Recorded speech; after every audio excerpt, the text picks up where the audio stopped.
इसरो ने अंतरिक्ष में फिर इतिहास रचा है।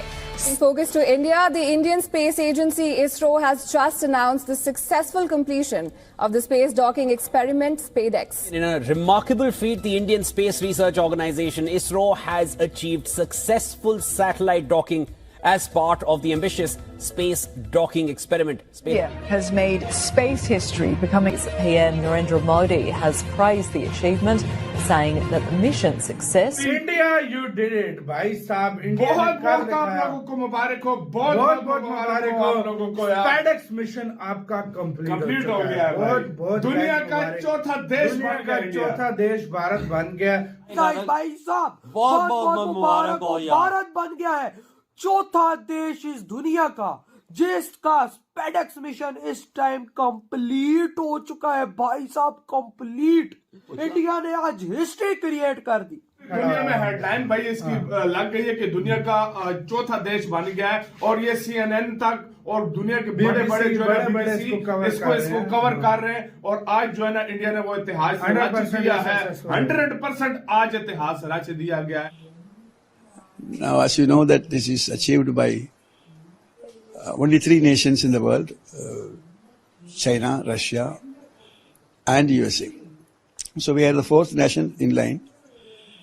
Now, this is a pre-requirement for the future missions of ISRO.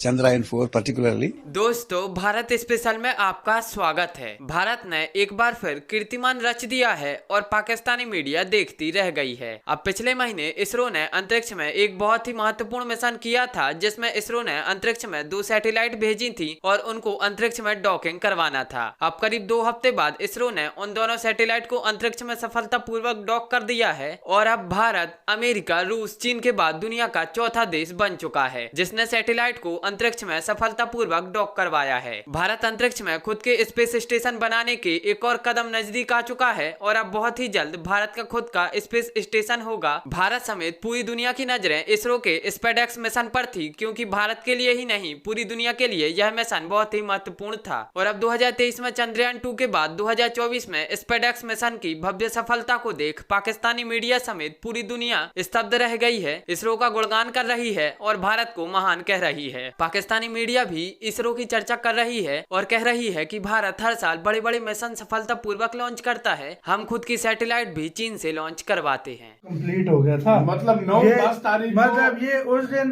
Complete हो गया था, लेकिन आज इसको फाइनली 100% सक्सेसफुल कर दिया गया, बोल दिया गया। ये मिशन कंप्लीट हो गया है और बिल्कुल कंप्लीट हो गया है और ये पूरी दुनिया में हेडलाइन भाई इसकी लग गई है कि दुनिया का चौथा देश बन गया है और ये CNN तक और दुनिया के बड़े बड़े जो है इसको कवर कर रहे हैं। और आज जो है ना इंडिया ने वो इतिहास रच दिया है, 100% आज इतिहास रच दिया गया है और इसरो ने भी बता दिया कि भाई हम लोग 100% मिशन कर लिया है। और मजे की बात, पहली ट्राई में लोगों के हजारों करोड़ रुपए रखते हैं, इंडिया ने सिर्फ और सिर्फ कितने 125 करोड़ रुपए पहली ट्राई थी ना।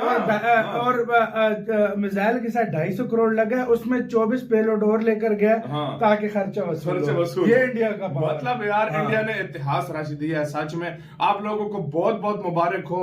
इसरो के साइंटिस्ट ने, मैं कहता हूँ दुनिया के बेस्ट साइंटिस्ट हैं और आज इंडिया ने बता दिया है कि दुनिया की चौथी बेस्ट स्पेस एजेंसी है, लेकिन मेरी नजर में दुनिया की दूसरी स्पेस एजेंसी है मेरी नजर में। मोस्ट सक्सेसफुल के मामले में तो दुनिया की पहली है भाई, सबसे ज्यादा सक्सेसफुल मिशन और पहली ट्राइयों में सस्ते मिशन ये करना और दुनिया में कोई एजेंसी नहीं। अगर नासा वाला बजट इसको मिल जाए ना, मैं कहता हूँ कोई ऐसा मिशन नहीं है उससे डबल अचीवमेंट। वाकई सही बोला है, अगर नासा वाला बजट मिल जाए तो। देखो यार, ये है भारत यार, क्या बोले यार, होने वाला वर्ल्ड में कि जो ये डॉकिंग करेगा। और इन फ्यूचर में देखिए वर्ल्ड तो डिपेंड कर रही इन 3 कंट्रीज के ऊपर और इन्हीं के स्पेस स्टेशन है।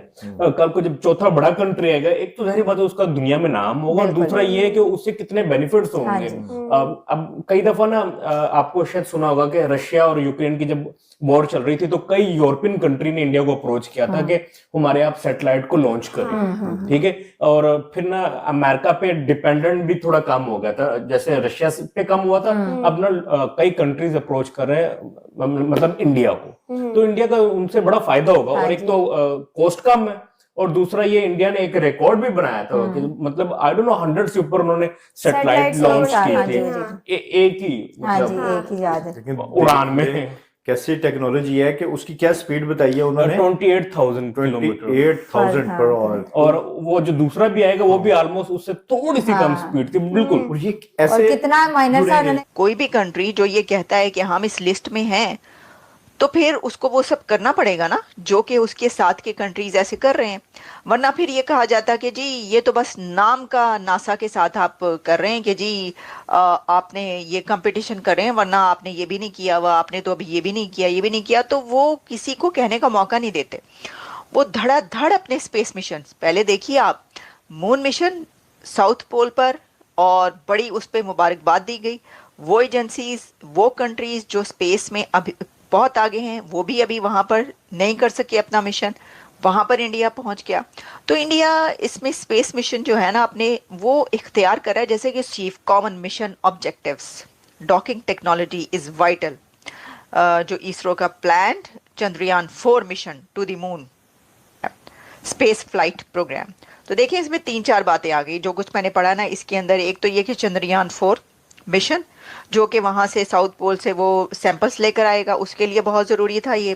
फिर इसमें space flight, human space flight जो प्रोग्राम है इसके लिए ये बहुत ज़रूरी था।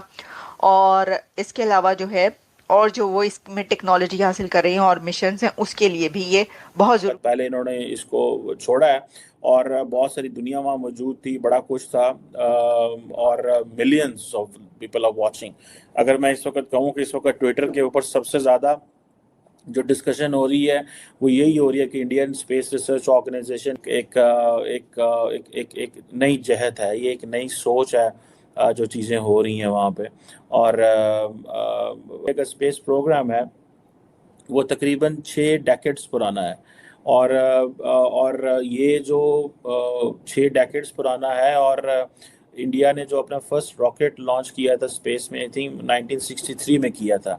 और उस वक्त जारी बात है अमेरिका, रूस और सोवियत यूनियन के कहीं पे भी वो नहीं आता था, लेकिन इंडिया दुनिया की बड़ी आबादी है, 5वीं बड़ी इस वक्त इकॉनमी है, इंडियंस कह रहे हैं हम तीसरी बनने जा रहे हैं।